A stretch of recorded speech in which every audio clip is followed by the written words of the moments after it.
Good morning, everybody. Hope you're having a good day. Good Friday. Another week in the books. Excuse me. Allergies are giving me a fit.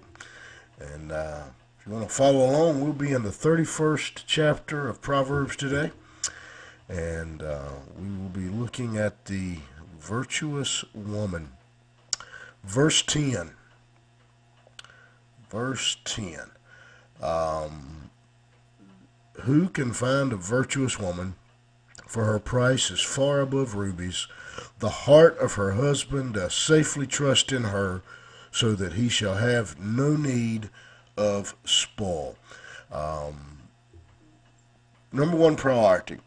And if we could, teach this to our young people today, maybe not even just our young people, that the number one trait, number one thing we should be looking for in a husband or a wife is not outer beauty. That's if you get that too, that's great. But inner beauty, the virtue, her character is the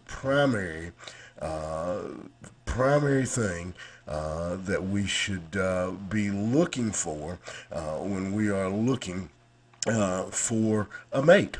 And again, as we look at this, he's going to go on now in the rest of this chapter, and explain to us exactly what it is that makes a virtuous woman. I'm not even sure in our society today that many people could describe a virtuous woman. Don't know that we know what that is, so he's going to explain that to us. First of all, he tells us right out of the gate, he says her price is far above rubies. Who can find one? And so the first thing he points out about this virtuous woman is they're just not falling off the trees out there. They are rare. They are hard to find. They are more valuable than rubies when you do find one. Again, when he says who can find one, he's not saying they can't be found or they don't exist. He's just saying they are not. They're not the common mate. And again, I know this passage is obviously directed at a virtuous woman, but with just the least bit of turning these traits, we see how they fit for a man as well. Not just that a man should be looking for virtue over beauty, but ladies should be looking for character, for honesty, for that relationship with God above looks. And the man, he says, who has that, has something more valuable than rubies. And the statement when he says her price is far above rubies, I believe what he's saying to us is that if you did put a price tag on her, we couldn't afford her. And so we should value that kind of spouse, that kind of mate when we find one. And the heart of her husband does safely trust in her, so that he shall have no need of spoil. She will do him good and not evil all the days of her life. Her husband can depend on her. And again, I'm taking some leeway I shouldn't, but I think we can, again, with just the least bit of effort, take this and say how it applies the other way, that the woman should be able to rely and depend on her husband, that his character should be above reproach. Again, obviously, can't dispute that this passage is directed at a virtuous woman. But I don't think a virtuous woman is going to want to be tangled up with a trifling man. And so we need to strive to be the kind of man that deserves this type of woman. This man knows that he can trust her, that she would never betray him, she would never hurt him, do anything. Knows that he has his absolute best interest at heart, and I can sit here today, and as I look at that statement, I can honestly say I have that kind of wife. There's no doubt if my wife ever does anything that hurts me, she didn't mean to.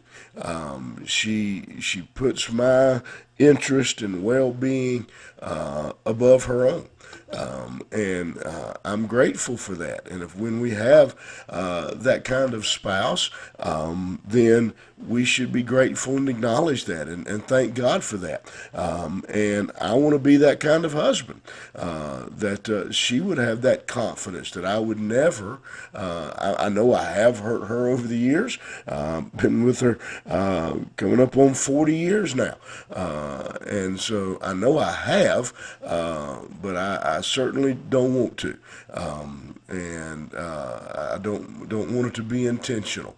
And so I know I have this kind of woman. If we have that woman, if we have that kind of spouse, we should be very grateful.